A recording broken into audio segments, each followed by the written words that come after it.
Ang laban ng sinaunang higanting Diyos ng digmaan laban sa orihinal na Diyos ng araw.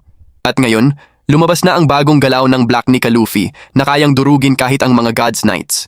Kasabay nito ipinakita rin ang nakakatakot na kapangyarihan ng Black Dragon Loki.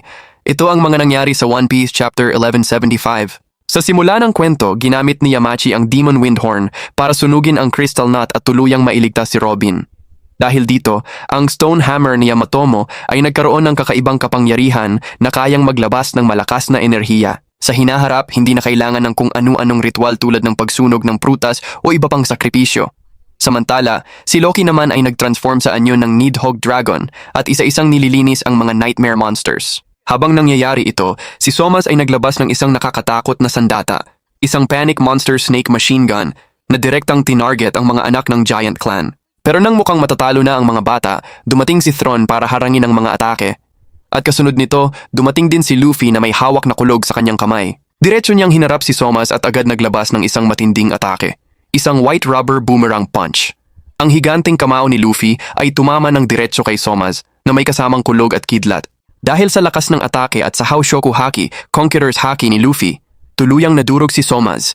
Dahil dito, ligtas na ang mga bata, pero hindi pa tapos ang lahat. Habang nakahiga ang durog na si Somas, biglang may malaking berdeng kuko na bumagsak mula sa langit.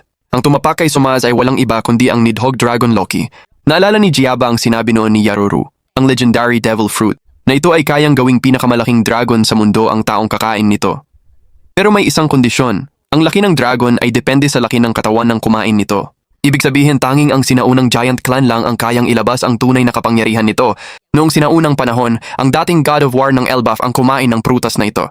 Nagkaroon siya ng matinding laban sa Sun God. Kasama niya noon ang kanyang tapat na lingkod, ang Ice Spine Ratatosk. Nang bumagsak ang Diyos ng digmaan, ang kaluluwa ni Ratatosk ay nanirahan sa Lord's Hammer, habang ang Thunder Iron ay naghintay hanggang may lumitaw na sapat na malakas na mandirigma para magmana ng kapangyarihan nito. Pagbalik sa kasalukuyan, ginamit ni Dragon Loki ang kapangyarihan ng kulog at kidlat para lipulin ang mga Nightmare Monsters.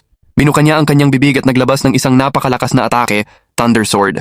Isang napakalaking pagsabog ang sumunod na may kasamang Black Lightning at rumaragasang kulog na tuluyang dumurog sa karamihan ng mga halimaw. Sa gitna ng pagsabog, napansin ni Imo sina Loki, Luffy at Tiraragnir. Nagtagpo ang kanilang mga mata.